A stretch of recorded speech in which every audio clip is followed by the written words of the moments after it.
दहिया खाप प्रमुख सुरेंद्र पाणिया ने प्रेस वार्ता के दौरान कहा कि मुख्यमंत्री मनोहर लाल खट्टर ने नहर गांव में कुछ दिन पहले प्रदेश के तालाबों के लिए अमृत महोत्सव के तहत उन्हें सुचारू रूप से रखकर स्वच्छ पानी रखने की घोषणा की है, लेकिन आज भी गांव के लोग तालाब के आसपास कब्जा करने से पीछे नहीं हट रहे। कब्जा करने वाले लोगों पर कार्रवाई न होने की वजह से अन्य लोगों के हौसले भी बुलंद हो जाते हैं। उन्होंने गांव सिसाना में डोबा वाले तालाब पर हो रहे कब्जे का जिक्र करते हुए कहा कि उन्हें रात्रि के समय सूचना मिली कि गांव के कुछ व्यक्ति तालाब की रिटेनिंग वॉल को जेसीबी से तोड़कर जमीन पर कब्जा कर रहे हैं। तालाब की पैमाइश होने के बाद भी तालाब की जमीन पर कब्जा किया गया है। इस तालाब की जमीन लगभग 7 एकड़ के करीब है और वहां स्थित कुएं की जमीन 2 बीघे के करीब है। लोगों द्वारा कब्जा करने के बाद अब तालाब की लगभग 3 एकड़ जमीन ही बची है। उन्होंने इस समस्या के बारे में पहले भी मुख्यमंत्री और गृह मंत्री को लिखित रूप से अवगत करवाया था। अब उन्होंने मांग की है कि सामूहिक रूप से बने स्वर्ग आश्रम, तालाब, हिरनी और अन्य स्थानों की पैमाइश करवाकर गांव में हो रहे कब्जों पर लगाम लगाई जाए।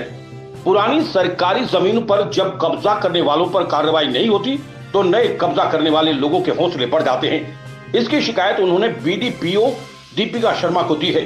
उन्होंने कहा कि दूसरी तरफ बुधवार को दहिया खाप के साथ ही झरोटी टोल पर टोल हटवाने को लेकर धरना दिए हुए थे, जबकि इस टोल की दूसरे टोलों से दूरी कम है, इसीलिए हमारे क्षेत्र के लोगों के लिए यहाँ टोल बनाया जाना अनुचित है।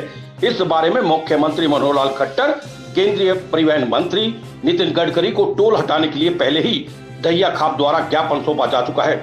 सरकार को इस बारे में निर्णय लेकर लोगों की समस्याओं का समाधान करना चाहिए। इस मौके पर प्रवीण जयपाल, मुकेश पंच, जय भगवान आदि उपस्थित रहे। फोन किया था कि जी गांव के डोबा जो तालाब है पंचायत नंबर 2 में जो है कुछ आदमी जेसीबी लेके और रिटेनिंग वॉल को तोड़ने लग रहे हैं।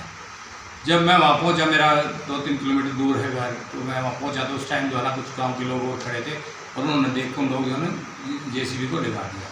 तो मैंने कल जो है ना बाई नेम जो है ना ये लोगों ने जो मुझे बताया था उसके तहत जो है ना CDPO को अपने जिला पंचायत खंड अधिकारी को एप्लीकेशन भी दी। मैं इससे पहले की बात अवगत कराऊँ, 3 महीने पहले भी जो ना होम मिनिस्टर को भी, मुख्यमंत्री को भी, गृह मंत्री को भी, सबको जो ना पहले भी गांव दे चुका है। उसमें भी पैमाइश होने के बाद उस तालाब की, उसके बाद जो है एक्रोचमेंट कर रखी है और उसमें कमरा बना लिया।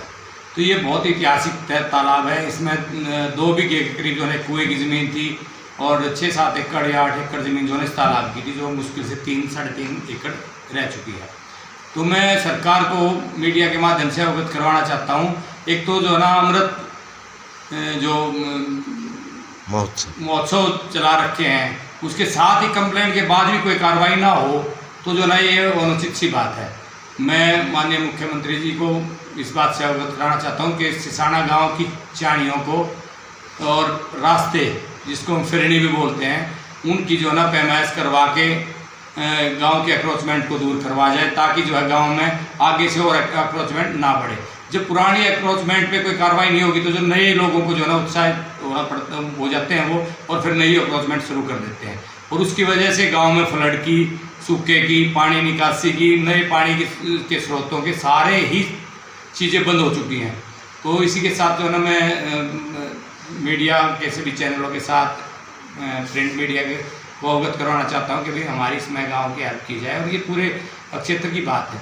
दूसरी टोल की बात थी, आज ये हमारे कुछ साथी जो है ना टोल पे धरना रखे हुए थे, इसकी जो है ना हमने मुख्यमंत्री को भी और भारत सरकार के नितिन गडकरी जी को भी मीडिया के माध्यम से भी और ज्ञापन दे के जो है ना वो हमने पहले दहिया खाप की तरफ से और ट्रक यूनियन सोनीपत की तरफ से भी इस बारे में अवगत करवा था कि भाई बहुत नज़दीक टोल है। इतने नज़दीक टोलों पर जो ना हमें बहुत सफ़र करना पड़ता है, भाड़े भी बढ़ा दिए गए हैं, जबकि अनुचित है ये हमारे क्षेत्र के लिए। तो इसके बारे में भी सरकार सोचे। निशांत पाराशर की रिपोर्ट।